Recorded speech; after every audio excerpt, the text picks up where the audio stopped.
நீங்க படிக்கும்போது பிரைட் ஸ்டூடெண்டா? இன்ஜினியரிங் கம்ப்யூட்டர் சயின்ஸ் ஐடிலயும் ஒர்க் பண்ணிட்டு இருந்தேன். புதுக்கோட்டையில வந்து நார்மலா ஜீன்ஸ் போட்டாலே எங்க அம்மா என்ன போட்டு அடிப்பாங்க. விளக்க மாத்தால கூட நான் அடி வாங்கியிருக்கேன். அண்ணாவும் சேர்ந்து கும்முன்னு கும்மிடுவாரு. லைஃப்ல நான் இருக்கவே மாட்டேன். சூசைட் பண்ணி செத்து போயிருப்பேன் அவங்க பேசுற பேச்சுக்கெல்லாம்.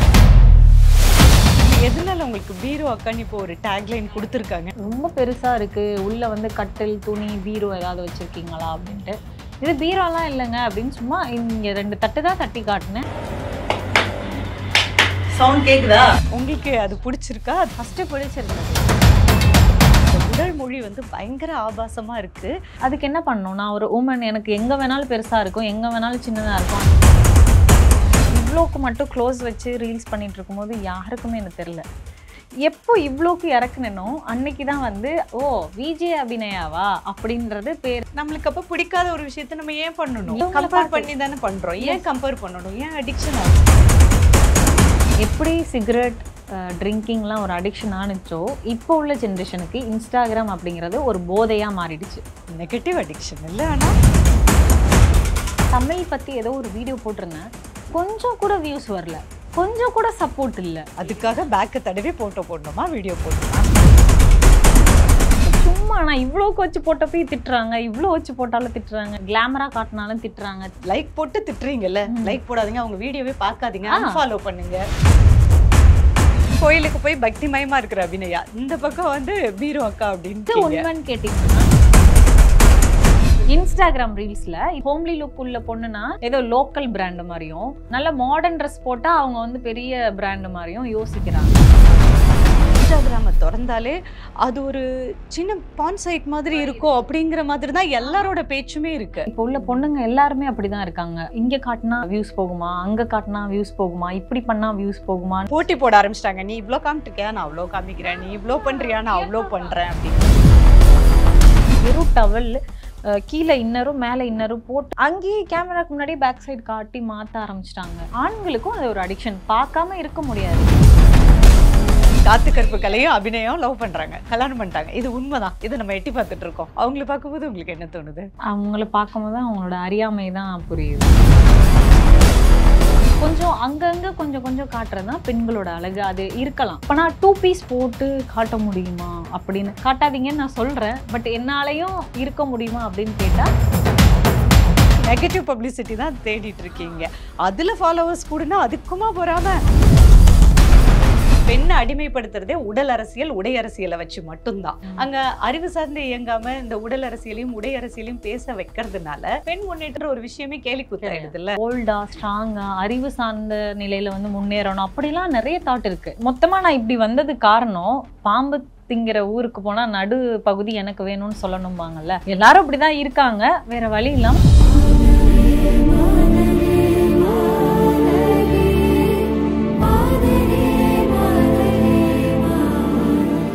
புதுக்கோட்டையில நடுத்தர குடும்பத்துல இருந்து நல்லா படிச்சுட்டு ஆனா மீடியா ஆசையில சென்னை வந்த ஒரு பொண்ணு. காத்து கருப்பு கலையோட திருமண சர்ச்சை. இப்போ ட்ரெண்டிங் பீரோ அக்கா. டெய்லர் அக்கா, ஜிம் அக்கா, பலூன் அக்கா, பீரோ அக்கான்னு ட்ரெண்ட் ஆறுது எல்லாமே அக்கா தான். ட்ரெண்ட் ஆக்குறது எல்லா அண்ணனும் தம்பியும். ஆனா எந்த அண்ணனும் ட்ரெண்ட் ஆறுது இல்ல. ஒரு பெண்ணோட உடை, உடல் மொழி, இதை வச்சு நெகட்டிவா ட்ரெண்ட் ஆகுற இந்த பெண்ணோட மனசுல என்ன இருக்குன்னு பேசலாம். ஃபர்ஸ்ட் விஜய் அபிநயா, நீங்க எந்த ஊரு, எங்க இருந்து சென்னைக்கு மீடியா தேடி வந்தீங்க? நேட்டிவ் புதுக்கோட்டை, அப்பாவோட சொந்த ஊர். ஸ்கூலிங் அங்கே பண்ணேன். ஸ்கூல் பண்ணிகிட்டு இருக்கும் போது 10th படிக்கும் போது லோக்கல் சேனல்ஸில் லைவ் பண்ணுற ஒரு ஆப்ஷன்ஸ் இருந்தது. டியூஷன் போகிற டைமிங்கில் அதுவும் ஒரு 1/2 hour பண்ணிட்டு போவேன். விஜேவாக பண்ணிட்டு போவேன். அப்போலேருந்து எனக்கு விஜேவாக இருக்கணும்னு ரொம்ப ஆசை. உங்கள் ஃபேமிலி பற்றி சொல்லுங்கள். வீட்டில் யாரெல்லாம்?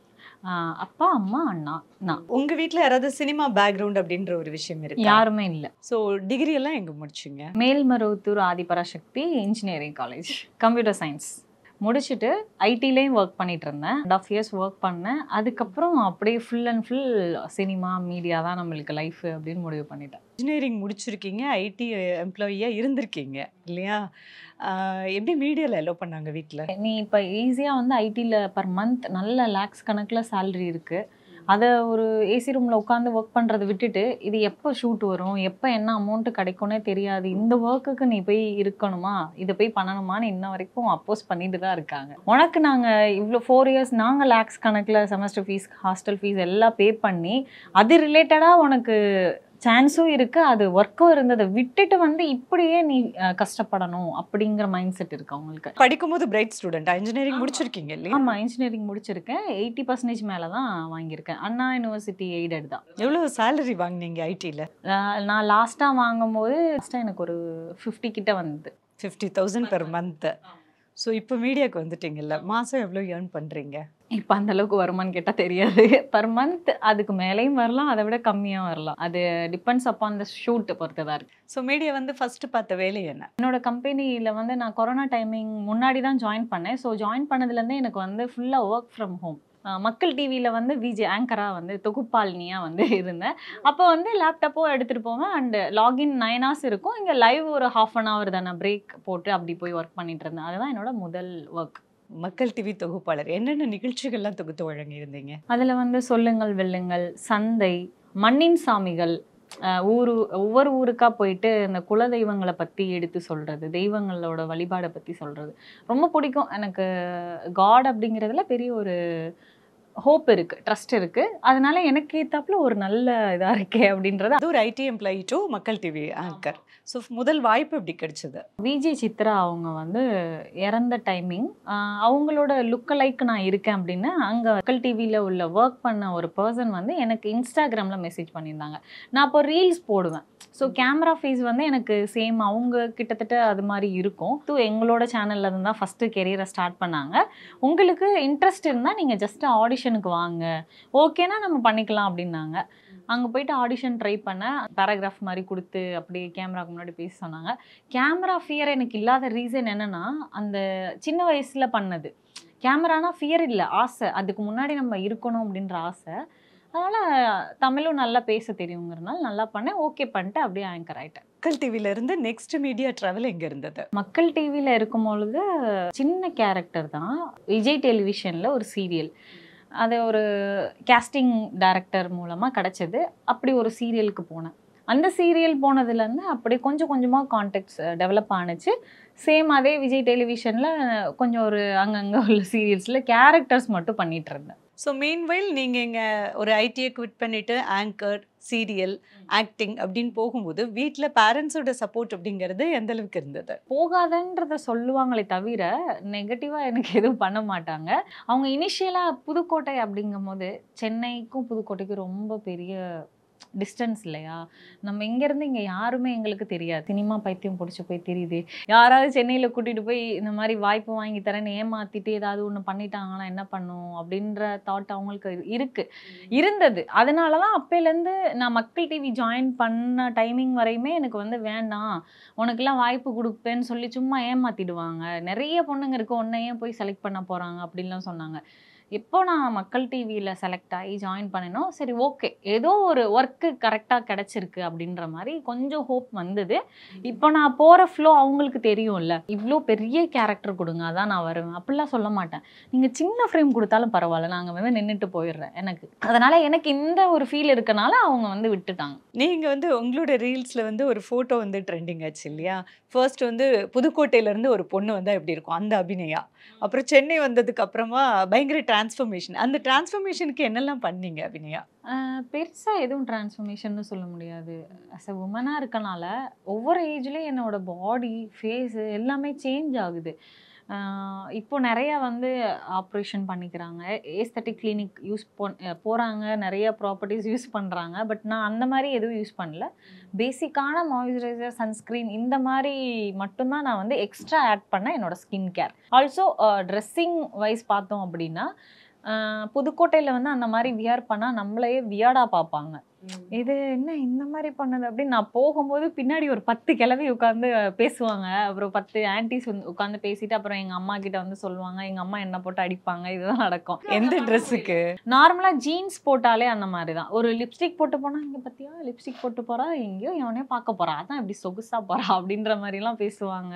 ரொம்ப ஒரு மாதிரி பேசுவாங்க இல்லையா? பட் இங்கே சென்னையில் வந்து அப்படி இல்லை.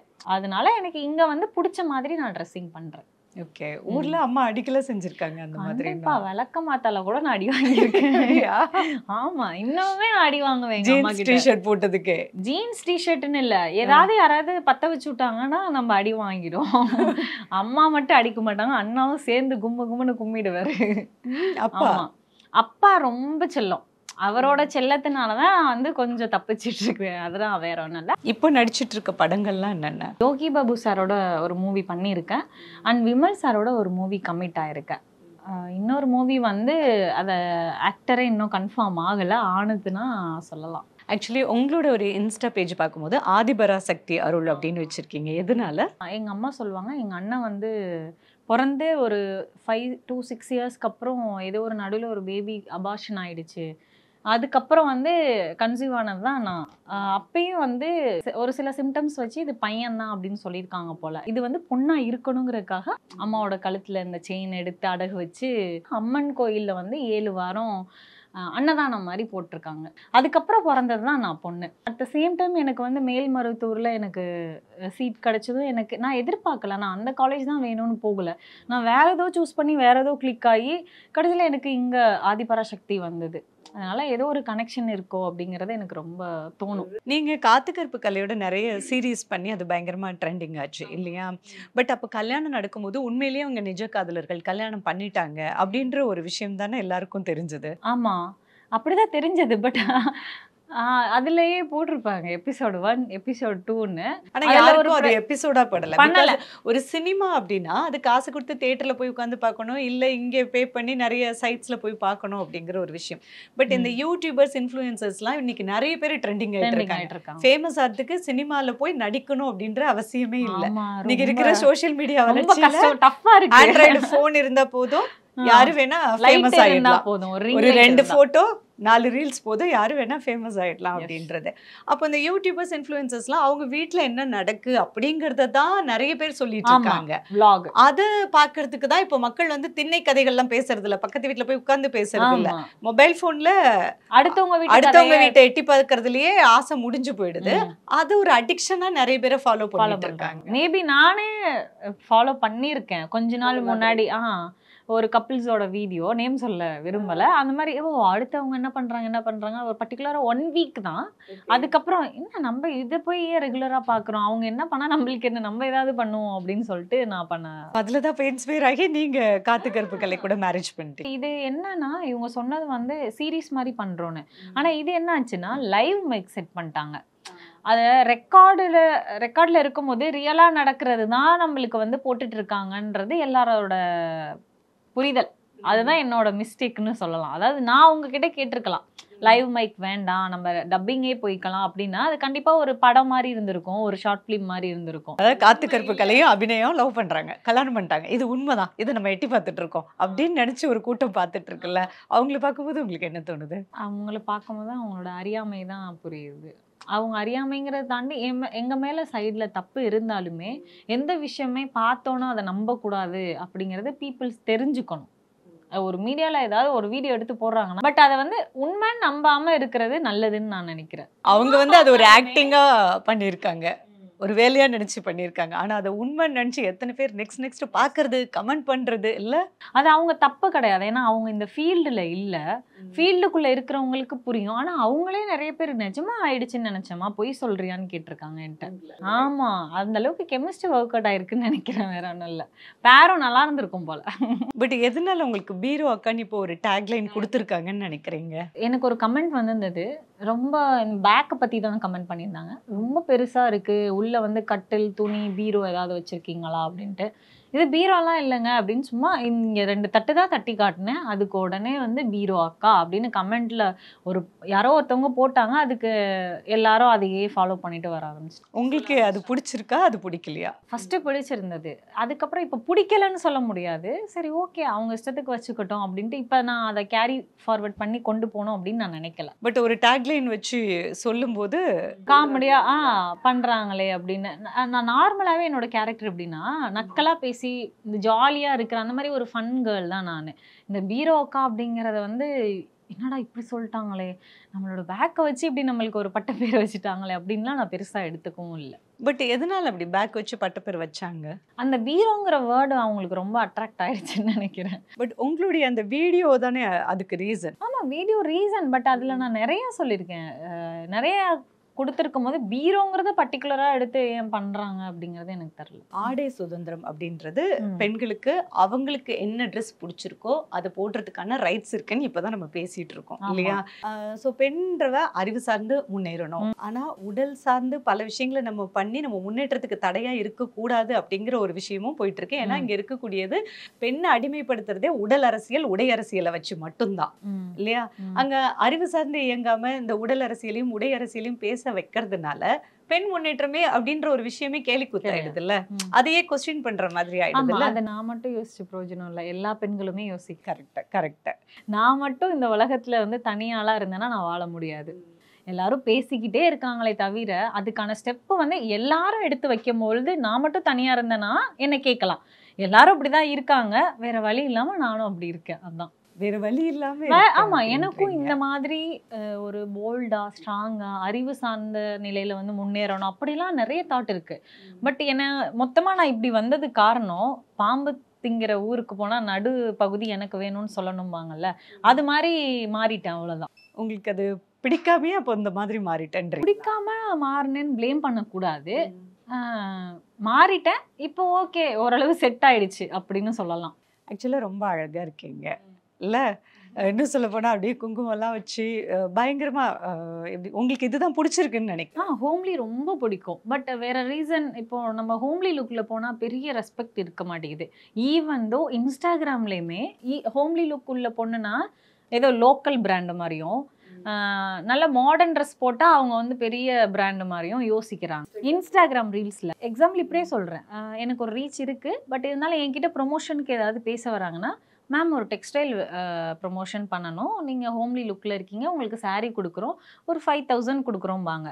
பட் இதே வெஸ்டர்ன் வியரில் போட்டுட்டு பெரிய பிராண்ட் அம்பாஸ்டர் மாதிரி காட்டுறவங்களுக்கு 50,000 தரோம், ப்ளீஸ் வரீங்களா அப்படின்னு யோசிக்கிறாங்க. பட் அதுக்கு அந்த ரீசன்னால தான் ஓகே நம்ம ஹோம்லிலே இருக்கக்கூடாது, வெஸ்டர்னும் பண்ணணும், அப்போ தான் நம்ம வந்து வெஸ்டர்ன் லுக்குக்கும் ஈக்குவலாக இருக்கோன்றதை காட்ட முடியும்னு நான் நினைக்கிறேன். இப்போ ட்ரெஸ்ஸுங்கிறது அவங்கவுங்களுடைய ரைட்ஸ், என்ன ட்ரெஸ் வேணால் போட்டுக்கலாம். ஆனால் இப்போ இன்ஸ்டாகிராமில் நிறைய பேர் அந்த உடல் மொழின்றது ஒன்று இருக்குல்ல, இப்போ நீங்கள் பீரோ அக்கான்னு அவங்க தான் பேர் வச்சாங்கன்னு சொல்கிறீங்க, ஆனால் உங்களோட ஒரு வீடியோ நீங்கள் அவங்க பேர் வச்சதுக்கு காரணம் என்னோட வீடியோ. தட்ஸ் இம்பார்ட்டன்ட் இல்ல? கண்டிப்பா என்னோட வீடியோ இப்படி போடணும் அப்படிங்கறது, அது டான்ஸ்னு என்னால பார்க்க முடியல. அது இப்போ நீங்க ஒரு வீடியோ, உங்களோட வீடியோ அந்த இருந்தது இல்லையா, அந்த வீடியோ கொடுங்கப்பா. ஓகே.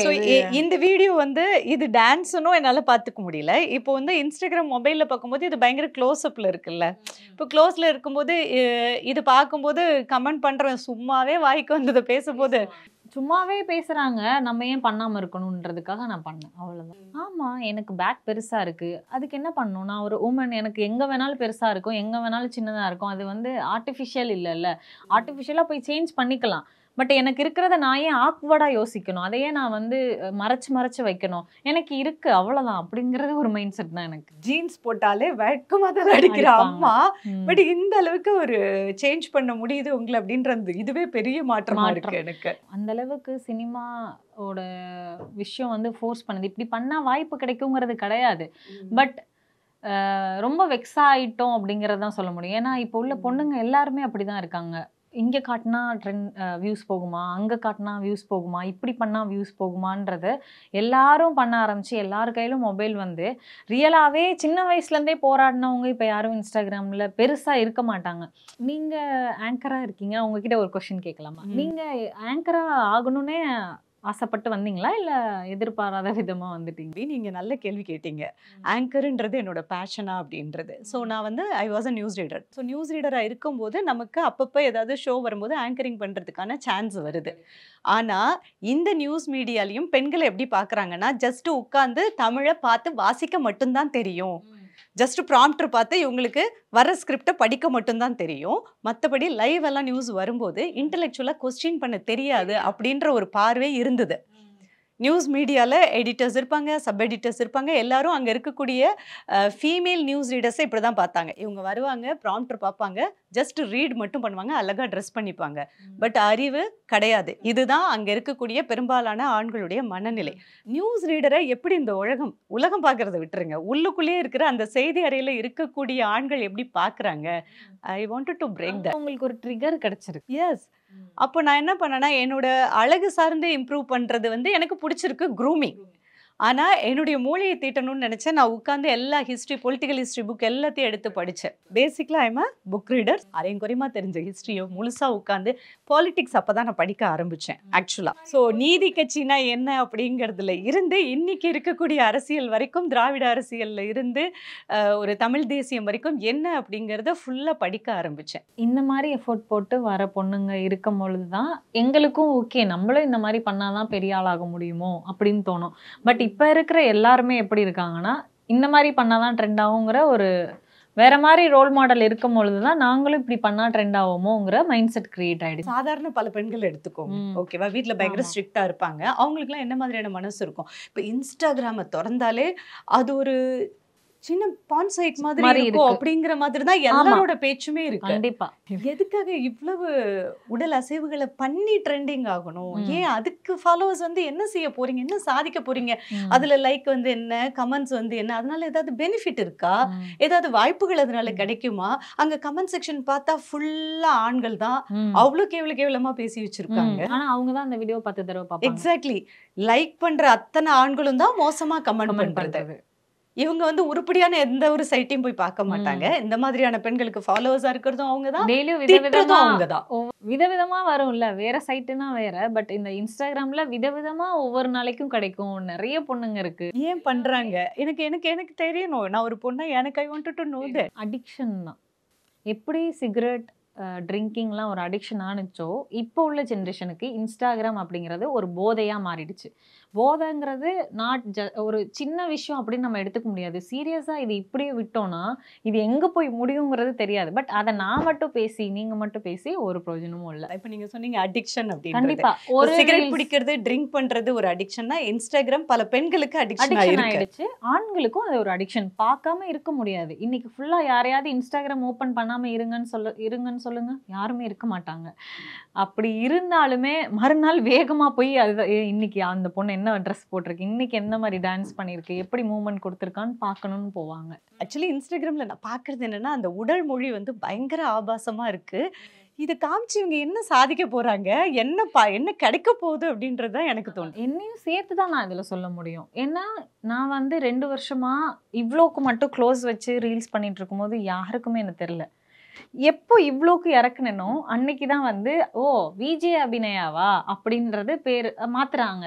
அப்போ நான் மாற வேண்டியது நான் இல்லை, அவங்க தான் மாறணும். எனக்கு என்ன பண்ணா கிடைக்குங்கிறதுக்காக நான் பண்றேன். பட் அதை தாண்டி எனக்குன்னு ஒரு லிமிட் இருக்கு, அது வரையும் தான் நான் பண்ண முடியும். அதுக்காக நீ என்ன வேணாலும் பண்ணிட்டு எப்படி வேணாலும் சம்பாதிப்பியான்னு கேட்பாங்க. அது கிடையாது. ஸோ அபிநயாவோட லிமிட் என்ன? என்னோட லிமிட் என்னன்னா, என்னால இப்போ இது வரைக்கும் என்ன மாதிரி ரீல்ஸ் பண்ணிருக்கேன்னா அது மாதிரி மட்டும்தான் பண்ணுவேன். பட் மீடியாலேருந்து வெளியே வந்துட்டேன் அப்படின்னா டெய்லியும் ஒரு கோயிலுக்கு போறது, 108 ஓம் சக்தி சொல்றது, இந்த மாதிரி ரொம்ப பக்தியில அடிமையா இருப்பேன். அது இல்லனா இது இல்லனா அப்படியே ஆப்போசிட்டா இருக்கும். பட் ரெண்டுமே ரெண்டு எக்ஸ்ட்ரீம் வெர்ஷனா இருக்குல்ல. இந்த பக்கம் கோயிலுக்கு போய் பக்திமயமா இருக்கிற அபிநயா, இந்த பக்கம் வந்து பீரோ அக்கா அப்படின்ட்டு ஒரு நேம் வாங்கிருக்கீங்க. இது உண்மைன்னு கேட்டிங்கன்னா கோயிலுக்கு போய் பக்தியா இருக்கிறது தான். இது வந்து என்னுடைய ஒரு வேஷம் அப்படின்னு சொல்லலாம். ஏன்னா நான் வாழ்றதுக்காக நான் பண்ணக்கூடிய ஒரு விஷயம். அதாவது இந்த மீடியாவில் இருக்கணும், ஃபேமஸ் ஆகணும், நெக்ஸ்ட் ஏதாவது நம்ம சான்ஸ் கிடைக்கணும், அதுக்கு என்ன பண்ணணும், இதுதான் பண்ணணுமா, சரி ஓகே சாம்பார் வைக்கணும்னா வெங்காயம் நறுக்கி தான் போடணும் அப்படிங்கிற ஒரு பேசிக்கான ஒரு விஷயம் மட்டும்தான் இதுக்காக பண்ணுறேன். பட் ரியலாக எனக்கு எதில் ரொம்ப இன்ட்ரெஸ்ட் இருக்குது அப்படின்னு பார்த்தோன்னா கோயிலுக்கு போய் சாமி கும்பிட்றது தான் ரொம்ப பிடிக்கும். அந்த நடிப்புக்காக பெண்கள் வந்து இந்த மாதிரியான போஸ்ட் வீடியோலாம் கொடுக்கணும் அப்படிங்கிறது வாய்ப்பாக மாறுதா? 18+ பண்ணாதான் அவங்களுக்கு வந்து வாய்ப்பு கிடைக்கும் அப்படிங்கிறது கண்டிப்பாக கிடையாது. பட் நம்மளுடைய திறமையை வெளிக்கொண்டு வர்றதுக்கு நல்ல ஒரு பேஜ் அப்படின்னு சொல்லலாம். அதில் நம்மளோட திறமைகள் நிறைய கொண்டு வரலாம். 10 வீடியோ திறமையா போட்டாலும் அது பேருக்கு லைக் பண்ணுவாங்களே தவிர்த்து அதுல வந்து உள்ள போய் யாரும் பார்க்க போறது கிடையாது, பார்க்க மாட்டாங்க. பட் நீங்க ஒண்ணே ஒரு கிளாமரா ஒரு போஸ்ட் கொடுத்துருக்கீங்க, டான்ஸ் பண்றீங்க, நீங்க இன்ஸ்டாகிராம் மேம் செலிபிரிட்டி தானே, நான் உங்களை பார்த்துருக்கேன், உங்களோட ஃபாலோவர்ஸ் அப்படின்னு வந்துருவாங்க. எனக்கு மட்டும் இல்லை, இது வந்து எல்லாருக்குமே ஒரு போதை ஆயிடுச்சு. ஓகே, நம்ம செலிபிரிட்டின்னு. Reel செலிபிரிட்டியா real செலிபிரிட்டியா? நான் ஸ்ட்ராங்காக சொல்கிறேன், இப்போ இந்த பீரோ அக்கான் ட்ரெண்ட் ஆனதுனால நான் செலிபிரிட்டி கிடையாது. நான் செலிபிரிட்டி எப்போ ஆவேன்னா, இன்னைக்கு நான் படங்கள்லாம் நடிச்சு ரிலீஸ் ஆகி அதில் நான் ஃபேமஸ் ஆகுறேனோ அப்போ தான் நான் செலிபிரிட்டி. அது வரைக்கும் நான் ஒரு ஜஸ்ட் இன்ஃப்ளூயன்சர், அவ்வளோதான்.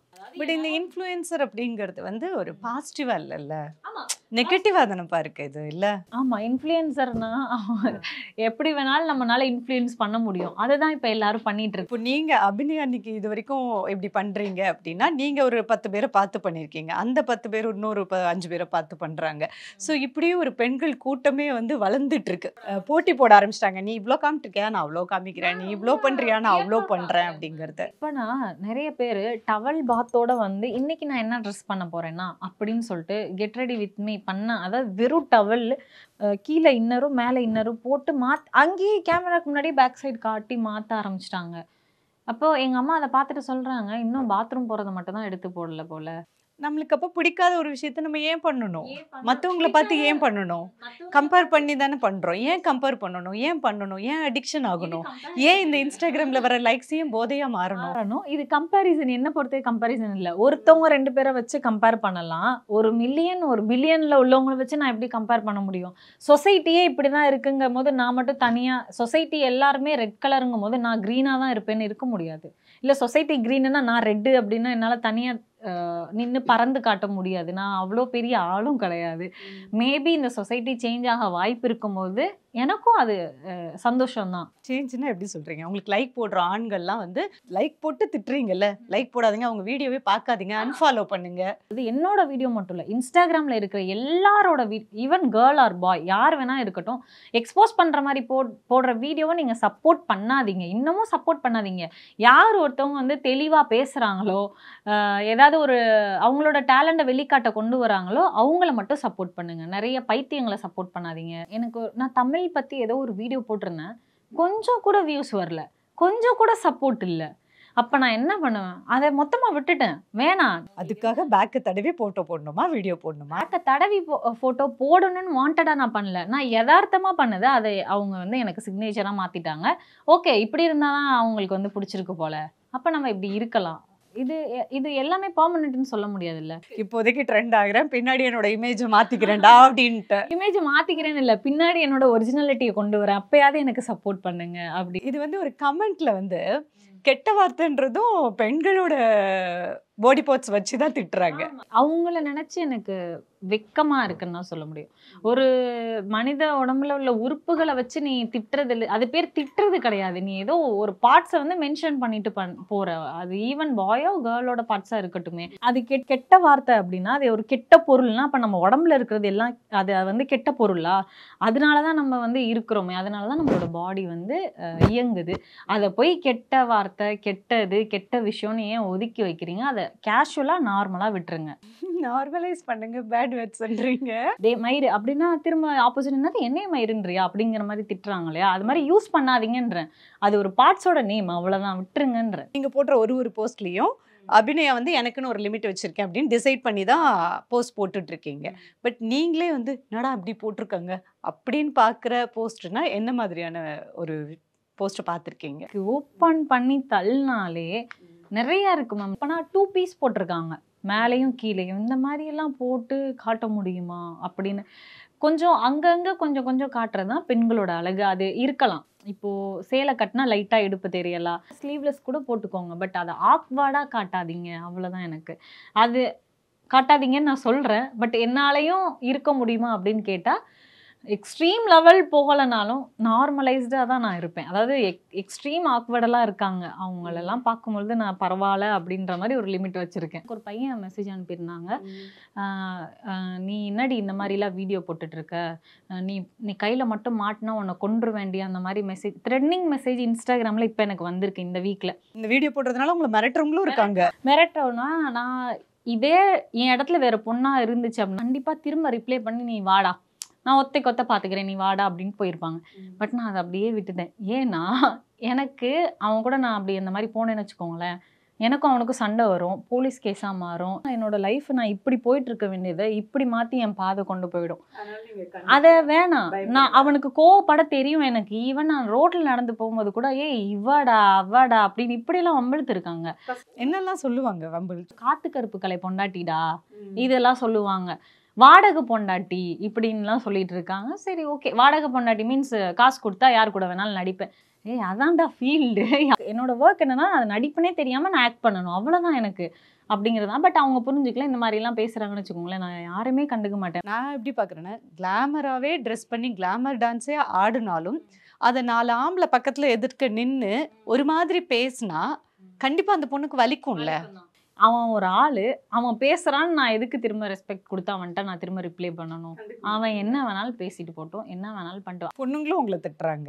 திட்டுறாங்க. என்னோட ஐடியில மோஸ்ட்லி பாத்தீங்கன்னா ஃபேக் ஐடி கமெண்ட்ஸ் தான் இருக்கும். எல்லாமே என்னோட ஒரு தாட் என்னன்னா எல்லாமே பொண்ணுங்களா இருக்குமோ, ஏன்னா பசங்க எல்லாருக்குமே வந்து பிடிச்சா லைக் போட்டு போவாங்க, பிடிக்கலன்னா 2-3 பேர் திட்டிட்டு போவாங்க.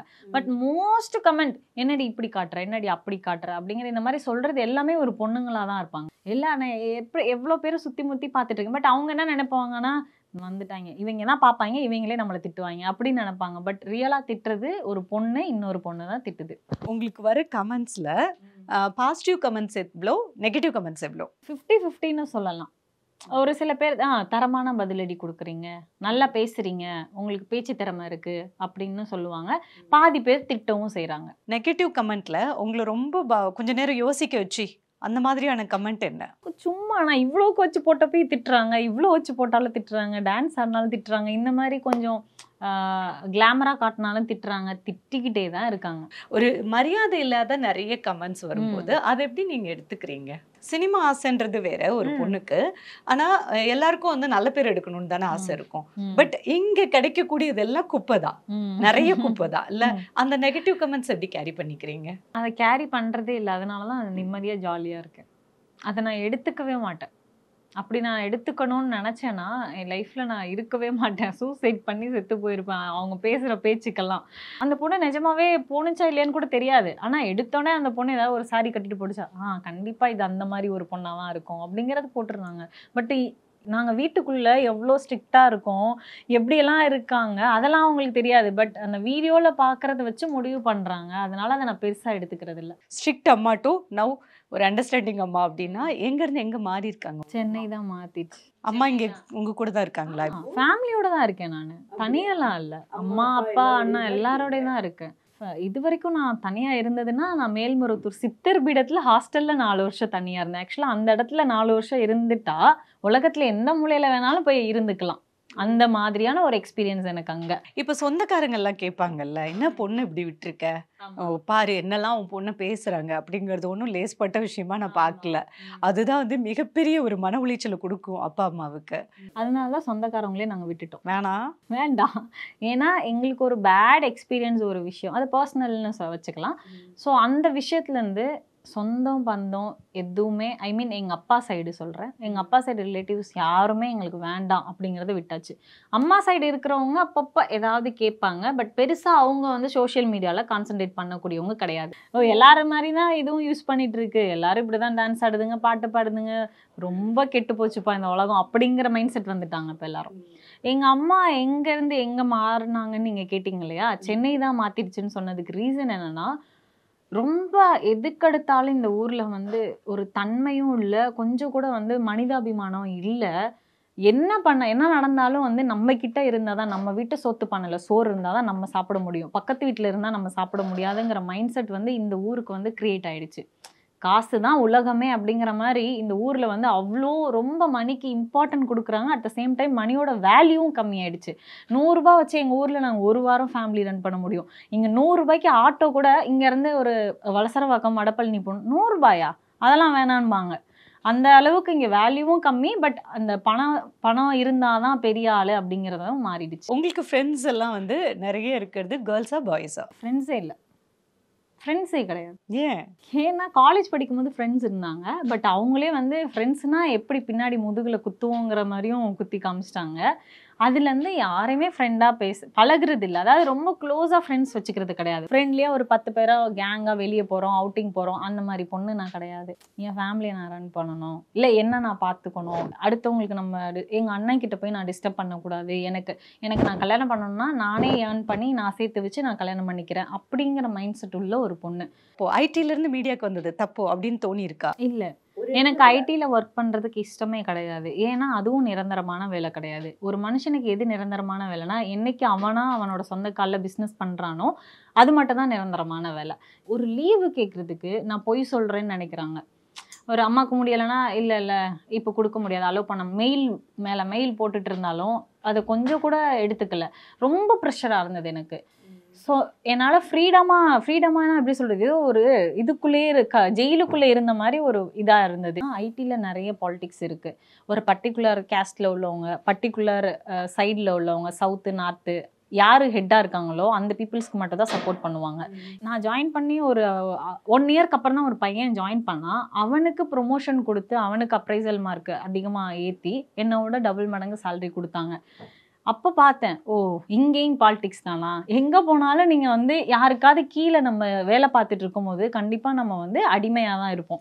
என்றைக்கு நம்ம சுயமாக ஒரு பிஸ்னஸ் பண்ணுறோமோ இல்லை தொழில் பண்ணுறோமோ அன்றைக்கி தான் நம்ம நிம்மதியாக. அதனால் எனக்கு ஐடியும் பெருசாக ஃபீல் பண்ணுற அளவுக்கு எதுவும் இல்லை. சினிமாலேயும் இனிமேல் நான் ஃபீல் பண்ணுற அளவுக்கு எதுவும் இல்லை. ஸோ சினிமாவை வெறுத்து இப்போ பிஸ்னஸ்க்கு தோணிடுச்சு உங்களுக்கு?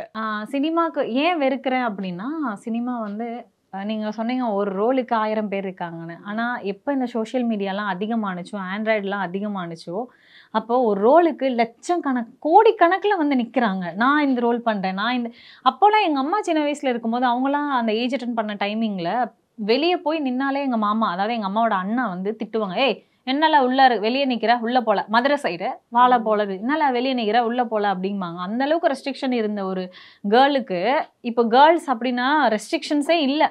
எல்லார் வீட்லேயும் எல்லாரும் வீடியோ போடுறதுக்கு அலோவ் பண்ணுறாங்க. எல்லாரும் வந்து பொண்ணு நடிக்க போகட்டும், பொண்ணு சினிமாவுக்கு போகட்டும், நிறையா சம்பாதிக்கலாம் அப்படிங்கிற ஒரு மைண்ட் செட்டில் வந்துட்டாங்க. அதனால நிறைய வீடுகளில் தமிழ்நாட்டிலேயே நிறைய குடும்பங்களில் நடிக்கிறதுக்கு ஓகே சொல்கிறாங்க. ஆனால் வாய்ப்புகள் இல்லை. அது எவ்வளோ பேர் தமிழ்நாட்டில் இருக்க எல்லாருமே நடிக்க வந்துட்டா யார் படம் பார்க்குறது? இப்போ மொத்தத்தில் சினிமா மோகம் தமிழ்நாட்டில் ஜாஸ்தி ஆயிடுச்சு. தமிழ்நாடு மட்டும் இல்லை, எனக்கு தெரிஞ்சு இந்த இந்தியா ஃபுல்லாகவே இருக்குது. ஏன்னா ரீல்ஸ்ன்னு எடுத்துக்கிட்டோன்னா இந்தியா ஃபுல்லாக தானே இருக்குது. ஸோ அதனால தான் இன்ஸ்டாகிராமில் ஆளாளுக்கு ஓப்பன் பண்ணி ஹீரோயின் ஆயாச்சு. பட் அதுலேயும் வந்து மக்கள் அதிகமாக இருக்கணும், நிறைய லைக் வேணும், ஃபாலோவர்ஸ் வேணும், கமெண்ட்ஸ் வேணும். அப்படிங்கும்போது எந்த எக்ஸ்ட்ரீமுக்கு போனாலும் சரி. ஏன்னா அவங்க எனக்கு அப்புறம் வந்தாங்க, என்னோட ஃபாலோவர்ஸ் அதிகமாயிட்டாங்க அப்படின்ற மைண்ட் செட் என்னையும் கிரியேட் பண்ண வைக்கிறது அந்த இன்ஸ்டாகிராம். ஆனால் ஒரு அடிக்ஷன், நெகட்டிவ் அடிக்ஷன் இல்லை. ஆனால் அந்த அடிக்ஷன்னால எனக்கு பாசிட்டிவிட்டி இருக்குன்னா கண்டிப்பாக இருக்குது. அதனால ஏதாவது சம்திங் நான் ஏர்ன் பண்ண முடியும். நான் வந்து மாடலிங் பண்ணிக்கலாம் அண்ட் ஆல்சோ ப்ரொமோஷன்ஸ் பண்ணிக்கலாம். இன்ஸ்டாவில் இன்னும் கொஞ்சம் ஃபாலோவர்ஸ் இருந்தால் இன்னும் கொஞ்சம் அதிகமான பேமெண்ட் கேட்க முடியும் நம்மளால அப்படிங்கிற ஒரு கான்ஃபிடென்ட் வந்து எல்லாருக்கும் கிரியேட் பண்ணி கொடுத்துருச்சு. இல்லை, ஒரு காலத்தில் நம்ம சொசைட்டி நான் எப்படி பார்த்தேன் அப்படின்னா, மானடா, மரியாதைடா, கௌரவம்டா அப்படிங்கிறது. இப்போலாம் அது இல்லவே இல்லைல்ல. நீ என்ன சொன்னா எனக்கு என்ன, நீ கெட்ட வார்த்தையில் திட்டினா என்ன, நீ என்ன சொன்னா எனக்கு பிரச்சனையே இல்லை, நான் என்ன பண்ணுவேனோ அதுதான் அப்படின்ற மைண்ட் செட் வந்து நெகட்டிவாக தானே இருக்கா? நான் ஒரு வகையில் பார்த்தா ஆமாம், நெகட்டிவாக தான் இருக்குது, இல்லைன்னே நான் சொல்லலை. ஸ்கூல் டைமில் காலேஜ் டைம்லலாம் பசங்களை பார்த்தாலே திட்டுவேன்.